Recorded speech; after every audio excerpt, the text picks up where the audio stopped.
We're in Sunderland this morning to go talk with Jack Gilbert, a local businessman, who's going to tell us a little bit about an unusual and creative business opportunity for investors. So Jack, just to get us started, tell us about the Chip In campaign. What is that all about? Well, our Chip In campaign is Gringo Jacks is raising capital, and it's for a specific time in a company's growth called growth capital. We're not a startup and we're not a big company. And we came up with this idea of Chip In because we support a lot of we do farmers markets and support, we buy from farmers and we buy other value-added products. So the support local, buy local movement, which has become a very powerful economic and social movement, as exemplified by our farmers markets, was part of the thinking, and we want to take that to the next level, which is invest local. And how does it work? How would someone participate in that? Well, this is new regulations that came up in 2014 and 2015 through the Vermont legislature. It's overseen by the Vermont Department of Financial Regulations, and it's called a Vermont Small Business Offering. And what that allows, and the acronym for that is VSBOE. So what it allows is that it allows all Vermonters to invest in local companies, and it's limited to Vermonters only. And on top of that, it doesn't have to be with high net or accredited investors. So there's 3 different levels. If you have income up to $125,000, you can invest $10,000 in a company. If you're somewhere in the 200, it's $25,000, and if you're a high net individual, of course, the sky's the limit. You can put in whatever you want. And you're seeking to raise $250,000 through this campaign? We're seeking to raise $250,000 in $1,000 increments.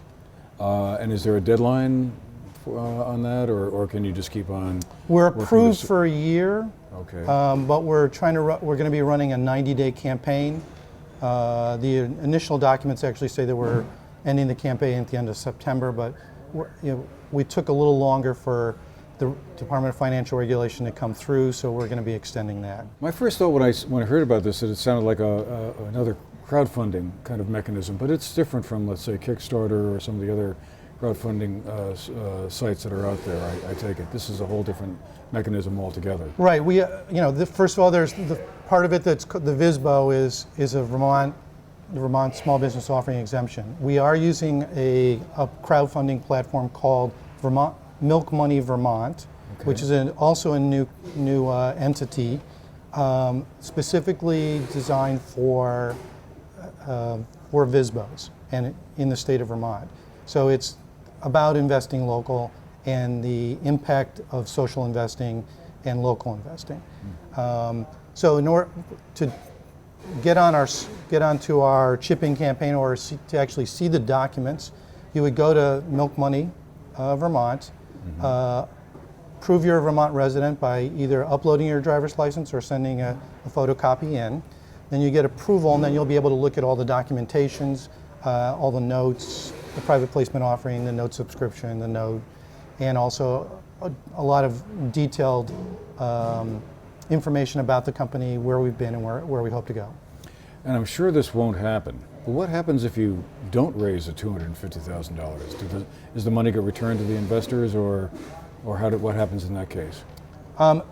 You have to raise, in order for us to start drawing the money, we have to raise 25%. Okay. So once we hit $62,500, we can start drawing the money.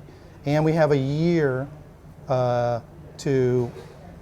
the whole VSBOE campaign is approved for a year, so we have a year to keep on trying to get to the $250,000. I think we'll get, Ben & Jerry's started off on 60 days, and they actually raised $750,000 or $750,000. It's interesting that only a handful of companies in Vermont are using the VSBOE program to help them grow. And Gringo Jacks is the first in southern Vermont to be doing so. We'll be watching to see if the buy local economy turns into the invest local economy. For the GNAT News Project, I'm Andrew McKeever, reporting from Sunderland.